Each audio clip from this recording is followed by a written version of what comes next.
ఒక రాజు గుర్రం మీద వెళ్తా కింద పడిపోతే నలుగురు వ్యక్తులు వెళ్ళి లేపారంట. లేపి ఆ రాజును కూర్చోబెడితే ఆ రాజు అన్నాడంట, నేను పలానా దేశానికి రాజును అని అన్నారంట. ఈ నలుగురు వ్యక్తులు అన్నారు, అమ్మో మేము రాజునే పట్టుకున్నామా, రాజు గుర్రాన్ని పట్టుకున్నామా అని అంటే, అవును మీరు రాజునే పట్టుకున్నారు, రాజు గుర్రాన్నే పట్టుకున్నారు, మీకు ఏం కావాలి బహుమతులు కోరుకోండి అని అంటే నలుగురు వ్యక్తులు కూడా 4 రకాలైన బహుమతులు కోరుకున్నాడు. ఒకడు ఒక గృహాన్ని అడిగాడంట, ఒకడు ఒక ల్యాండ్ని అడిగాడంట, ఇంకోటి అన్నాడంట నేను ఒక అందమైన అమ్మాయిని వివాహం చేసుకోవాలనుకుంటున్నాను, నా దగ్గర అంత స్తోమత పరిస్థితి లేదు, కాబట్టి నాకు అందమైన ఆ అమ్మాయితో వివాహం చేయించని అడిగితే ఆ రాజు నీ ముగ్గురికి శాంక్షన్ అన్నాడంట.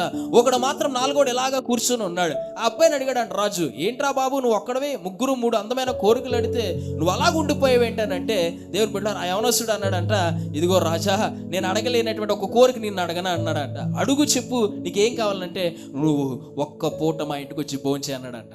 ఒక్క పూట మా ఇంటికి వచ్చి భోంచే అని అన్నాడంట. అరే మీ ఇంటికి రా వచ్చి భోంచేసా, ఇదే నీ కోరిక? ఇదే నా కోరికయా ఒక్కరోజు. అప్పుడు రాజు అన్నాడంట, ఒక్కరోజు కాదురా 1 వారం రోజులు వచ్చి భోజనం చేస్తానని అన్నాడంట.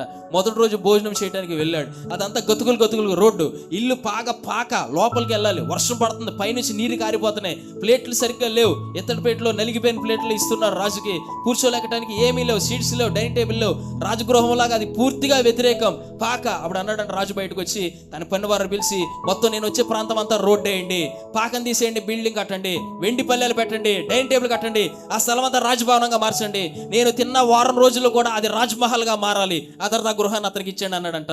ప్రభునందు ప్రియమైన దేవుని బిడ్డలారా, రాజు మన చేతిలో ఉంటే రోజు ఆశీర్వాదమే. హల్లెలూయా. రాజు మన చేతిలో ఉంటే రోజు ఆశీర్వాదమే. అందుకనే దేవుడు నిన్ను నన్ను ఎన్నుకున్నది ఏంటో తెలుసా? ప్రభువుని దేవుని బిడ్డ, నా ఆశీర్వాదాన్ని ఏ జనముకు కూడా చూపించకుండా, నా నిబంధనలను నా న్యాయ విధులను ఎవరికి చూపించకుండా నీకెందుకు చూపిస్తున్నానో తెలుసా? మిమ్మల్ని మాత్రమే నేను ఎందుకు వాడుకున్నానో తెలుసా? Because yours likes my life.